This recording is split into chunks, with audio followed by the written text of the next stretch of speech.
Hi folks, I miss you. Let's continue. I'm going to, or let's start better. I'm going to talk about deformation in bending.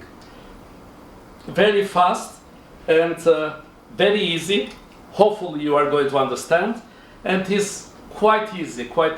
This is going to be one of the last things that I'm going to ask exercises, and I put materials on the blackboard. Up to now, I'm going to say tension compression.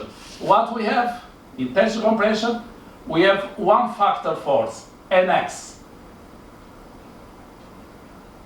And we had one deformation. A rod which is pulled or pushed can become longer or shorter. The deformation, we call it delta L. If you remember, was Nx times the length of the rod over the E and A.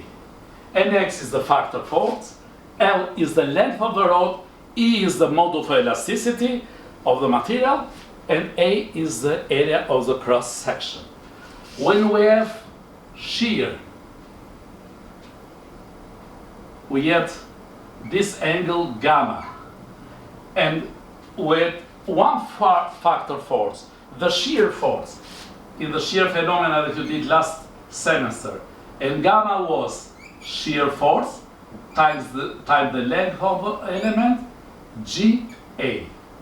G is the module of elasticity in the shear, is connected to A, so it's a characteristic of material.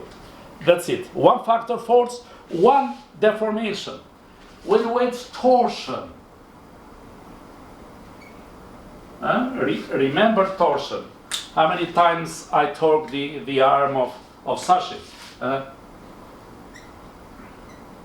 When the torsion, what happens? We have an angle. We had one factor force, the moment, the moment mx, and the angle of the rotation was mx times the length of the rod over g, which is characteristic of material, and this is the polar moment of inertia. You see, all the formulas are the same: factor, length, moment of inertia. EA, not moment of inertia, this characteristic EA, GA, GI polar, we're going to call it a rigidity. Bigger is this one, smaller is deformation. So rigidity is an engineering term, or sometimes we call it stiffness, is a characteristic, geometrical and material, both together.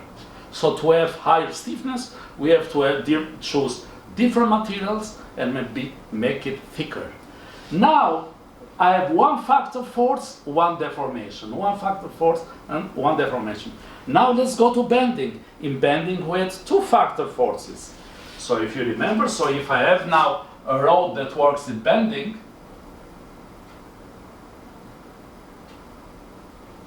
let's suppose that this is a force.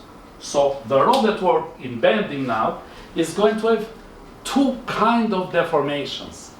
So if, for example, of course I'm exaggerating, is going to be bent like this, a point A is going to come to A1, and this is going to have two kinds of deformation.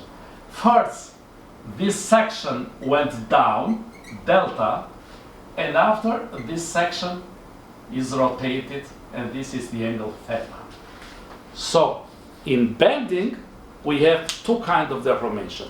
One is the displacement, and the other one is the angle of deformation. In bending, we have two factor forces, shear force and bending moment. In tension compression, we have normal force only, one deformation. In shear, in sliding, we have angle of deformation, one force. In torsion, we have one factor force. We have one deformation. Here we have two factor forces, we have two deformations. As we're going to see later on, so this delta, for example, is going to be the moment times the length over AEY. So I'm going to stop on this, all these characteristics that I put it in the circle. So once again, this is stiffness. If you see, they have two factors. One is the material, The other one is characteristic of the cross section. As I said, rigidity, stiffness is part of our vocabulary. So we have to know. So stiffness is a characteristic, both geometrical and material for the rod of the system. Now, in the lecture, we found how to calculate this one with the table method. What does it mean, the table methods? Is a table that has all these characteristics. How is the deformation? And you apply, for example, if I have, if the table is given this case, but if I have a case like this,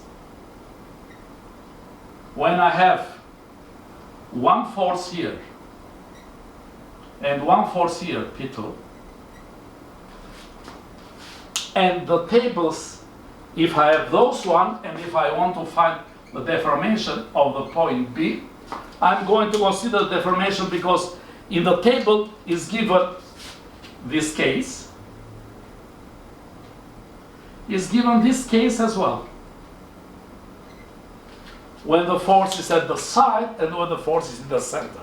Of course, I'm going to apply, I have to know how to apply it, because if force P1 is pushing the point B to go down and to rotate in this direction, the force P2 is pushing the point B to go up and to rotate the section in this direction.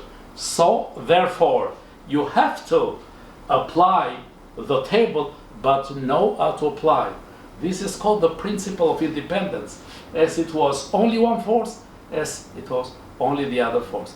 I put few examples because the time remaining, I'm not going to ask you about it because next year, hopefully, we'll be together and we are going to repeat these things in machine design, but the important part is for you to understand it. And do not be stressed if you are late, if one of the things that I give to you, just send me an email, we are late. I wish I could have you once more in class. It's going to happen next year. Really, I didn't know that I was going to miss that much my job, and I miss everybody, I love everybody. Next time I'm going to let everybody text as much as you want to. Okay, bye.